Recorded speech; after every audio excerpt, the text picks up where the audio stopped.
Kalau Anda sebagai peserta arisan, ternyata Anda waktunya dapat, tidak dapat, nah itu laporkan pengelolanya. Dan sudah banyak putusan tentang pengelola arisan online ini yang kena pidana. Ya, jadi bisa.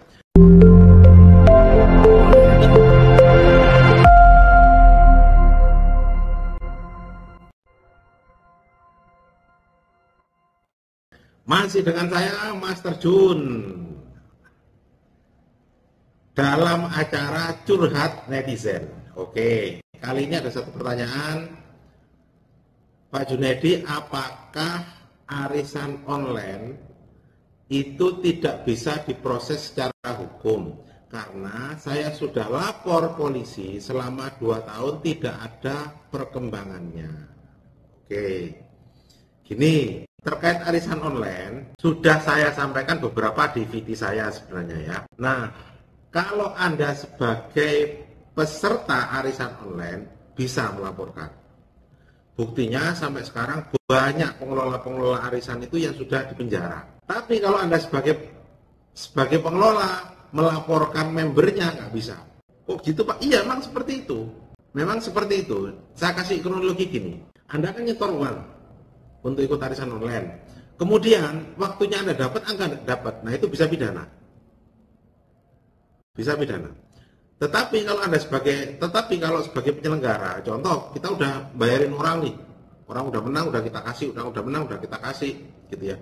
Ternyata dia dapat urutan pertama, selanjutnya dia nggak bayar, nah itu uang prestasi kenanya, jadi nggak bisa dipidana. Uang prestasi, karena uang prestasi. Contoh yang paling gampang lah, misalkan Anda ikut arisan RT, gitu ya. Nah bulan 1 tiap minggu tiap bulan urunan arisan 100.000, 100.000, 100.000, gitu. Jumlahnya 10 orang. Kalau dapatnya 1 juta berarti. Nah kemudian Anda dapat di bulan kedua, setelah itu Anda tidak ikut arisan lagi. Berarti kan Anda untung berapa? Keluar duit 200.000, dapatnya 1 juta. Nah kekurangannya itu tidak bisa kalau dipidana. Itu kenanya uang prestasi. Tetapi kalau Anda sebagai pengelola, orang ini dapat, tetapi duitnya habis, nah itu bisa.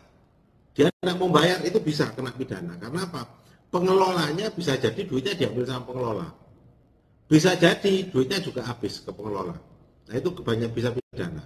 Anda lapor. Kalau Anda sebagai peserta arisan, ternyata Anda waktunya dapat, tidak dapat, nah itu laporkan pengelolanya. Dan sudah banyak putusan tentang pengelola arisan online ini yang kena pidana. Ya, jadi bisa. Terus bagaimana yang dengan 2 tahun tidak berjalan? Nah mungkin teman-teman Bayangkara ini ada yang keselip datanya. Contoh ternyata penyidiknya pindah, banyak. Lalu bagaimana ngatasinya? Ada 2 cara. Yang pertama, Anda buka media sosial, contoh Instagram, contoh Twitter. Nah Anda DM.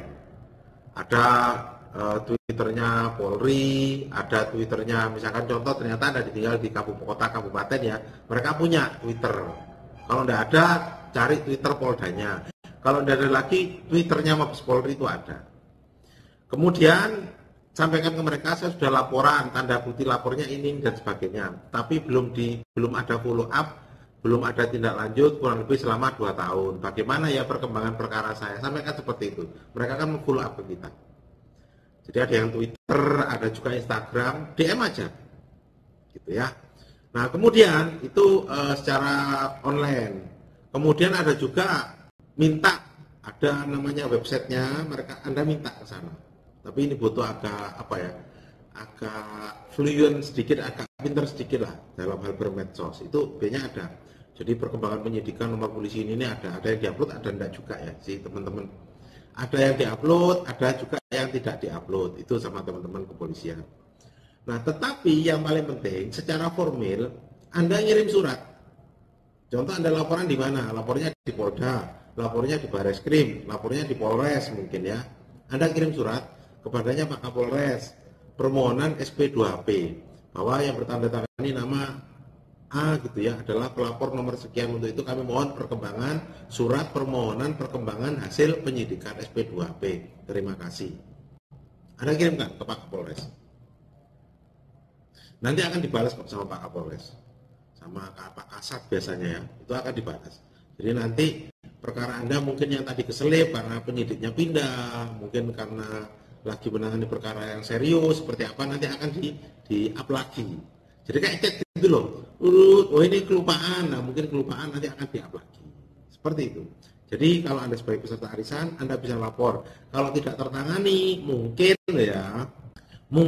berkas Anda keselip. Jadi di-up lagi. Kalau Anda minta SP2HP, nanti berkasnya akan dicari di-up lagi. Gitu. Jangankan Anda, saya pun juga banyak perkara-perkara seperti itu, kita minta SP2HP biar di-up lagi. Gitu ya. Oke. Kontak terus, ikuti terus saya, nanti perkembangannya seperti apa kalau sudah Anda lakukan, hasilnya seperti apa, saya info. Semoga bermanfaat.